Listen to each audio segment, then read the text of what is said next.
मुझे भी नहीं पता कि मैं उस चीज़ को सँभाल पाऊँगी, उस चीज़ को कैसे क्या करूँगी?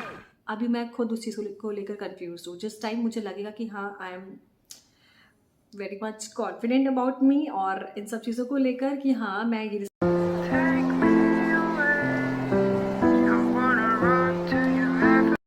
Good morning everyone, welcome and welcome back to my channel. मैं हूँ रेनू, भूल गए होंगे इसलिए बता रही हूँ क्योंकि बहुत टाइम के बाद मैं वीडियो शूट कर रही हूँ। और वैसे ही मॉर्निंग नहीं हो रही है, अभी बज रहे हैं 11:30-12 बज रहे हैं। नहा चुकी हूँ, घर के ऑलमोस्ट काम हो चुके हैं, सब कुछ कर चुकी हूँ। लड्डू अभी टीवी देख रहा है और अपने बनाना खा रहा है, तो मैंने कहा कि ठीक है वीडियो स्टार्ट किया जाए। आज मैं थोड़ा सा कुछ शूट करने वाली हूँ और आज है 3rd ऑफ फेब और आपको वीडियो 4th ऑफ फेब से मिलने लग जाएंगी मेरे चैनल पर। और thank you so much guys, आप लोग मुझे इतना मिस कर रहे थे। मुझे इतने सारे कमेंट आए हैं मेरी वीडियोस के नीचे कि दीदी आप कहाँ गायब हो, सब कुछ ठीक है कि नहीं है। मतलब मुझे बहुत अच्छा लगा, लेकिन वो थोड़ा सा ट्रैवलिंग, शादी घर में, मैंने आपको बताया था कि घर में शादी है, फिर एक और देवर की इंगेजमेंट और मतलब बहुत कुछ हो गया इस बीच में। बताऊँगी धीरे धीरे व्लॉग्स में। और बस इसीलिए मैंने कहा कि चलो आज से स्टार्ट करते हैं। बिल्कुल आदत ख़त्म हो चुकी है वीडियो शूट करने की, कैमरा उठा के कुछ रिकॉर्ड करने की। ट्राई करती हूँ धीरे धीरे, शायद वापस से फ्लो हो जाएगा, फ्लो में आ जाएंगे। बाकी आज मुझे आप लोगों के साथ में एक Q&A वीडियो शूट कर मतलब शेयर करनी है, तो वही शूट करूँगी बैठ के। मैंने आप लोगों के क्वेश्चंस नोट करके रखे हुए हैं, बस उनके आंसर्स देने हैं। लेकिन थोड़ा सा काम बचा है, उसे कर लेती हूँ, फ्री होती हूँ और फिर मैं आपसे बात करती हूँ। 2000 years later. Hello and welcome. तो मॉर्निंग से हो गई है शाम और देखा कुछ भी शूट नहीं किया क्योंकि आदत ही छूट गई है बिल्कुल। कुछ भी व्लॉग वगैरह शूट करने का, फ़ोन उठा के रिकॉर्ड करने का, बिल्कुल आदत ख़त्म हो चुकी है। लेकिन मुझे पता था, मैंने आप लोगों को प्रॉमिस किया मॉर्निंग में कि मुझे एक वीडियो शूट करनी है, सो करनी है। तो आज का जो वीडियो है ना, वो बेसिकली है मुझे मुझे कुछ क्वेश्चंस के आंसर देने हैं जो कि मैंने 4th ऑफ जनवरी को पूछे थे, आई गेस, शायद। हाँ, तो मेरे पास ना बहुत सारे तो वियर्ड क्वेश्चंस आए थे, लेकिन हाँ उनमें से कुछ सिलेक्टेड क्वेश्चंस मैंने चूज़ किए हैं, तो वो रखे हैं मैंने, उनके मैं आंसर देने वाली हूँ आज। और मैं ट्राई करूँगी थोड़ा सा फन वीडियो हो। नहीं हो पाया तो क्या ही कर सकते हैं, कुछ नहीं कर सकते हैं। तो चलो स्टार्ट करते हैं। लेकिन उससे पहले कर लो मेरे चैनल को सब्सक्राइब, मेरी वीडियो को लाइक और नीचे प्यारे प्यारे कमेंट, और बता दो कि कितना याद किया आपने मुझे, कितना मिस किया आपने मुझे। मुझे कमेंट करके बताना। वैसे मेरे पास कई सारे डीएम्स आए थे इंस्टाग्राम पर कि दीदी आप कब से वीडियोस डालोगे। मेरे पास इंस्टाग्राम क्या, मेरे को यूट्यूब की वीडियोस के नीचे भी आ रहे कमेंट, दीदी आपकी वीडियोस क्यों नहीं आ रही है, सब कुछ ठीक है कि नहीं है। तो guys I love you so much, मुझे मतलब इतना प्यार देने के लिए। तो चलो वीडियो स्टार्ट करते हैं। सबसे पहला क्वेश्चन आया था, आप मैरिड हो? ऑब्वियसली मैं मैरिड हूँ, मेरा एक 4 साल का बच्चा है, मतलब 4 साल का हो जाएगा इसी फेब 27 को। तो येस, आई एम मैरिड। और हाँ, ये क्वेश्चंस ना मैंने अपनी इस डायरी में लिखे क्योंकि इसी फ़ोन में मतलब सब कुछ मैं यूज़ करती हूँ इसी फ़ोन में। तो वो फ़ोन को लेकर चेक करना तो उससे बेटर है कि मैंने उसे यहाँ नोट डाउन कर लिया है। एक बस इसी का मैं आंसर देने वाली हूँ। सो नेक्स्ट क्वेश्चन हम लेते हैं अबाउट माई मैरिज, कि मेरी जो शादी है वो लव मैरिज हुई है या अरेंज मैरिज हुई है। आप गेस करो, क्या लगता है आपको, क्या लगता है? ऑब्वियसली यार, इतने अनरोमांटिक कपल है हम लोग। तो यस, मेरी जो शादी है वो अरेंज मैरिज है। मैं मतलब मेरा बॉर्न और मेरी स्टडीज़ वगैरह, मेरा पूरा बचपन, मतलब मैं वहीं बड़ी हुई, दिल्ली में ही बड़ी हुई हूँ। मैं दिल्ली में ही पैदा हुई हूँ और स्कूलिंग, कॉलेज जो भी मैंने किया वो दिल्ली में ही किया है। बट मेरी शादी यूपी में रहने वाले मेरे हस्बैंड से हुई है। मतलब थोड़ा सा मैं आपको इसको एक्सप्लेन कर देती हूँ क्योंकि अब आपने लोगों ने पूछा है क्वेश्चन आंसर, तो थोड़ा सा आपको पता होना चाहिए कि मेरी शादी कैसे हुई है। तो मेरी शादी प्रॉपर अरेंज मैरिज है। मेरे हस्बैंड के जो फूफा जी हैं वो, और मेरे गांव में हमारी मतलब होता है ना, गांव में तो सब रिलेटिव्स ही होते हैं। मेरी दादी के घर के मतलब दादी की फैमिली से एक फूफा ही लगते हैं वो भी हमारे। तो वो दोनों फ्रेंड थे, उन दोनों के थ्रू ये रिश्ता हुआ था। मतलब मीडिएटर थे ना मेरे मुंह बोले फूफा और मेरे हस्बैंड के सगे फूफा, उन दोनों की वजह से हम लोगों का रिश्ता हुआ था।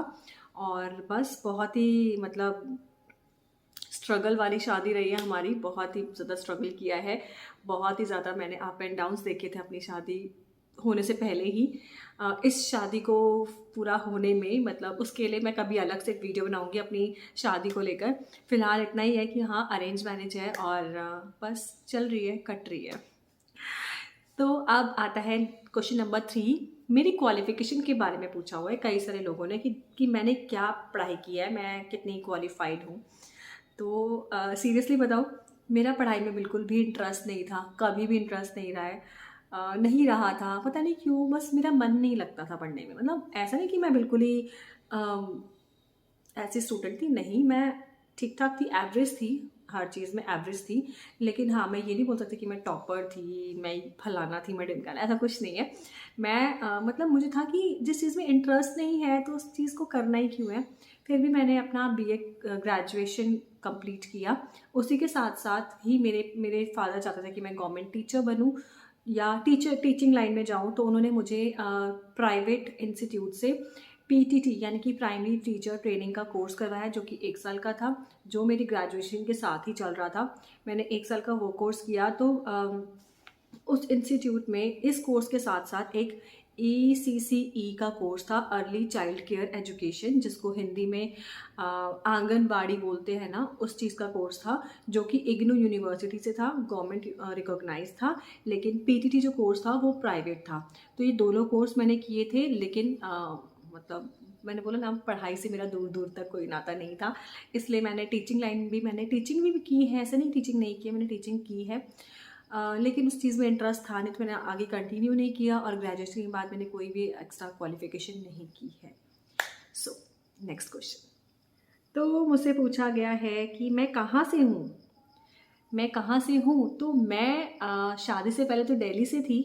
नाउ अब शादी के बाद उन्नाव ज़िले में एक छोटा कस्बा है जिसका नाम मौरावा है। मेरा ससुराल वहाँ पर है, लेकिन मेरे हस्बैंड लखनऊ में जॉब करते हैं, तो मैं उनके साथ लखनऊ में ही रहती हूँ। मैं, मेरे हस्बैंड और मेरा बेटा, बस हम ये लखनऊ में रहते हैं। लेकिन मेरे इन लॉज जो हैं वो उन्नाव ज़िले में एक छोटे कस्बे, जो कस्बा है मौरावा, वहाँ से हैं। तो अब आगे बात करते हैं मेरा करंट वेट। तो जिस टाइम पर आपने ये क्वेश्चन पूछा होगा जनवरी में, उस टाइम फिर भी मेरा वेट बताने लायक था। अभी मेरा वेट काफ़ी बढ़ गया, अप्रॉक्सीमेटली 4 किलो मैंने गेन कर लिया।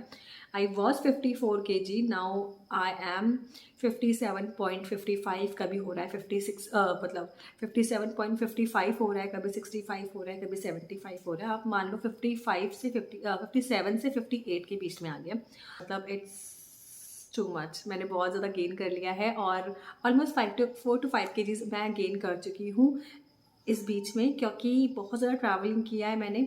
ट्रैवलिंग 16th को शायद मैं दिल्ली से वापस आई हूँ। फिर 18th को मेरे एक देवर की इंगेजमेंट थी, वहाँ गई हूँ। उसके बाद वहाँ से वापस आई हूँ। फिर 20th को फिर हम लोग MP गए हैं, फिर वहाँ से वापस आए हैं।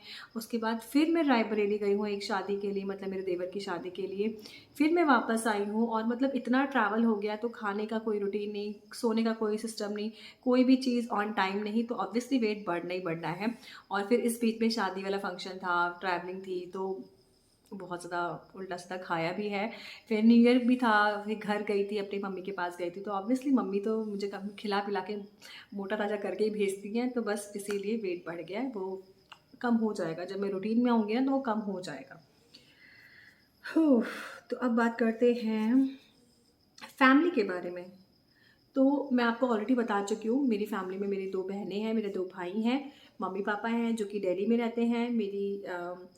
मुझसे मेरे बाद वाले सिस्टर, अभी मेरे घर में किसी की शादी नहीं हुई है सिवाय मेरे चारों भाई बहन अभी सिंगल हैं। मेरे बाद मेरी सिस्टर जो है, सेकंड नंबर की जो सिस्टर है, वो अभी जॉब कर रही है। थर्ड वाली जो सिस्टर है वो गवर्नमेंट हॉस्पिटल में गवर्नमेंट नर्स है। देन उसके बाद मेरा भाई है, वो प्राइवेट मल्टीनेशनल कंपनी में अच्छी जॉब मतलब अच्छी जॉब है उसकी। और जो मेरा सबसे छोटा भाई है, वो पापा के साथ हमारा जो फैमिली का काम है, हमारा फैमिली बिजनेस है, वो संभाल रहा है। और मम्मी मेरी हाउसवाइफ है, पापा अपना जो उनका काम है वो करते हैं, वो दिल्ली से हैं। वैसे बेसिकली जो उनका जो रूट्स है ना, वो यूपी की ही है, वो मतलब वो भी यूपी से ही है, लेकिन वो शादी के बाद से वो दिल्ली ही रहते हैं। और हम लोगों का दिल्ली से मतलब यूपी में आके रहना बहुत ही कम रहा है। अब शादी हो गई है तो मैं आके बस ही गई हूँ।